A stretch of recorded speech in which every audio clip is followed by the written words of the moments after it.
A fazenda jazia esquecida, escondida por colinas e pelo tempo.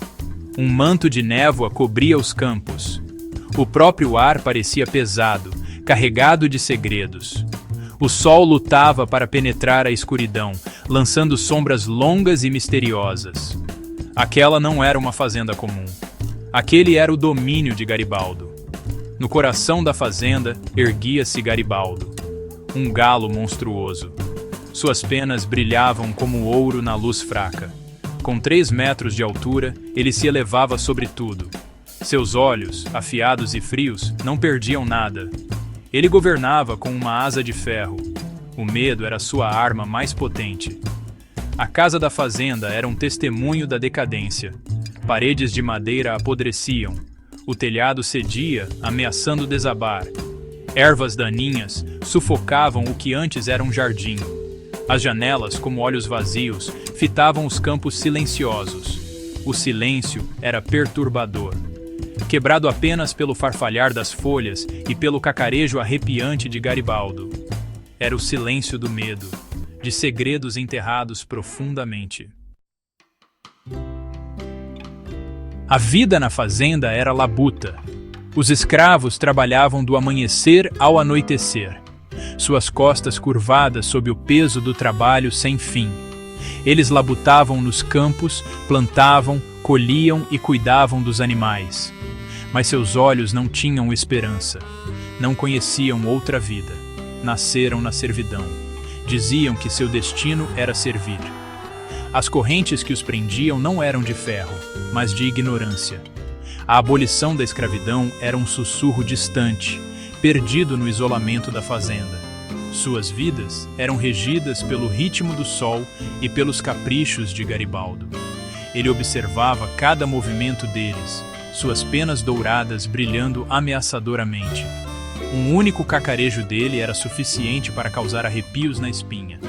Estavam presos, suas vidas uma tapeçaria tecida com medo e obediência. O feitor, um homem cruel chamado Chico, garantia a obediência. Seu chicote estalava como um trovão, um lembrete constante do poder de Garibaldo.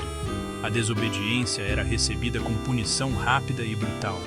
A esperança, se ousasse florescer, era rapidamente extinta. Longe dali, na movimentada cidade de Salvador, um jovem historiador chamado Lucas deparou-se com uma pista. Ele pesquisava arquivos de família antigos, vasculhando documentos empoeirados e histórias esquecidas.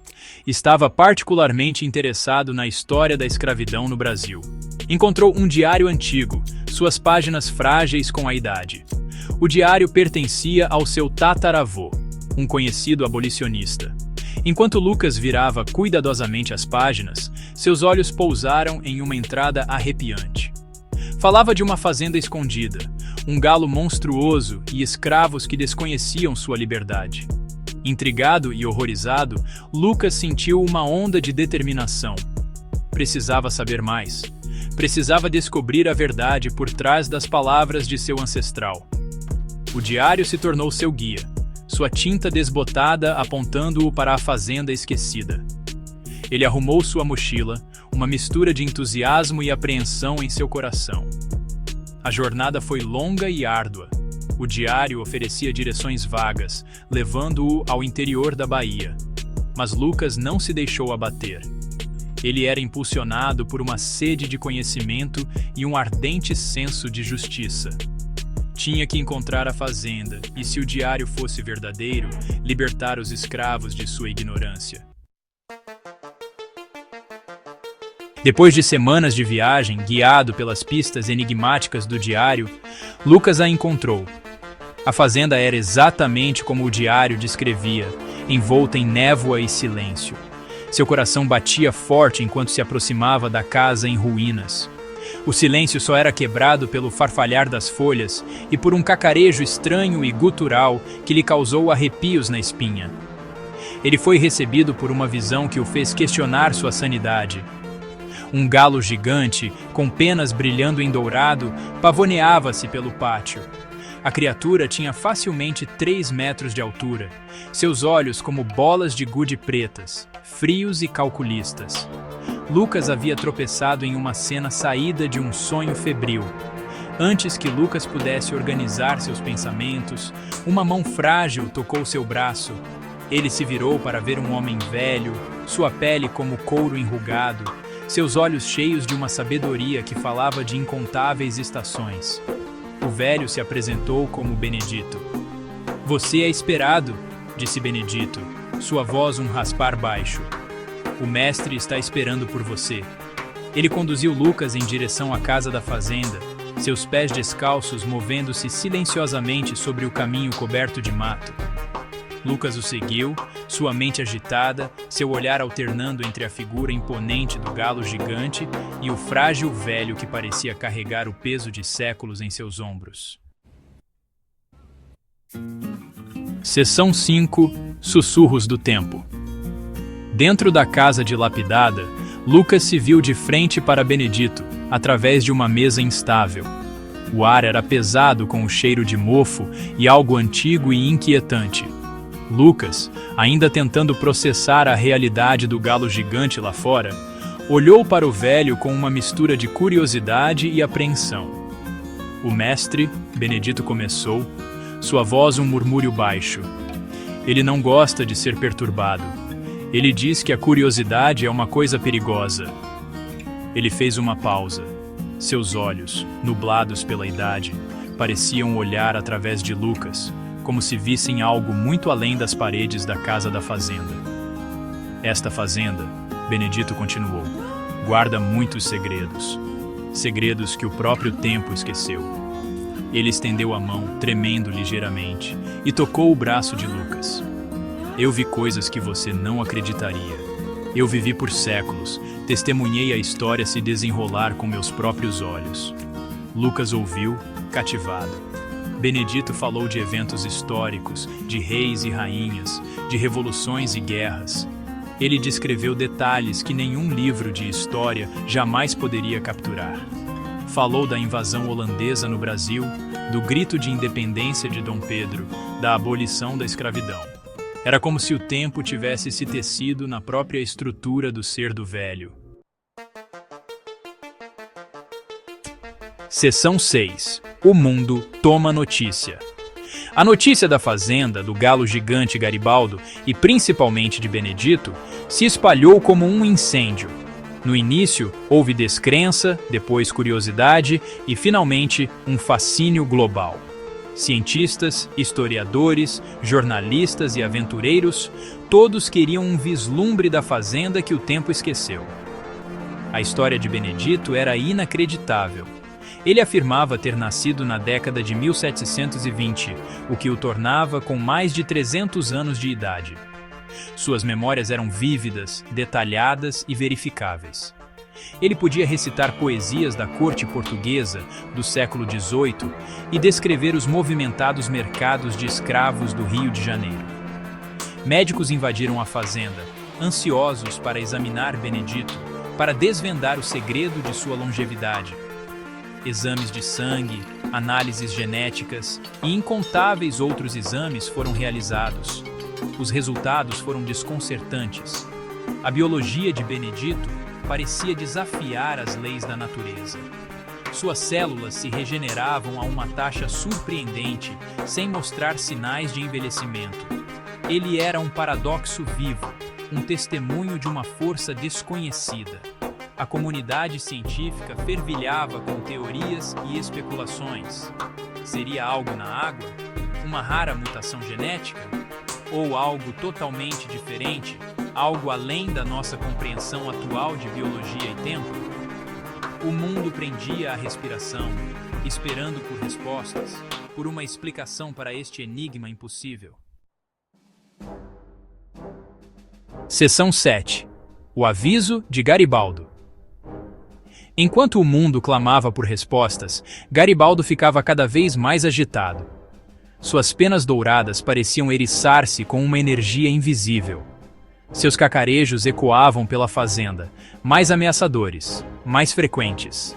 Ele era uma nuvem de tempestade, e o ar crepitava com suas ameaças não ditas.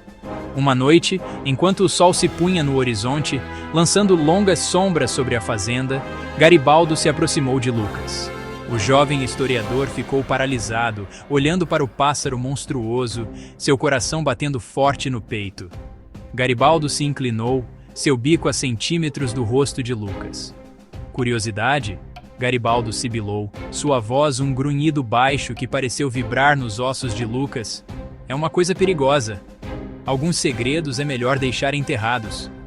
Lucas, encorajado por uma estranha mistura de medo e determinação, manteve-se firme. "O que você está escondendo?" ele perguntou, sua voz quase um sussurro. Garibaldo se endireitou, seus olhos dourados queimando com uma luz sobrenatural. "Esta fazenda guarda segredos, pequeno historiador", ele disse, sua voz como o farfalhar de folhas secas. Segredos que nem o tempo pode apagar. Segredos que não são para a sua espécie saber.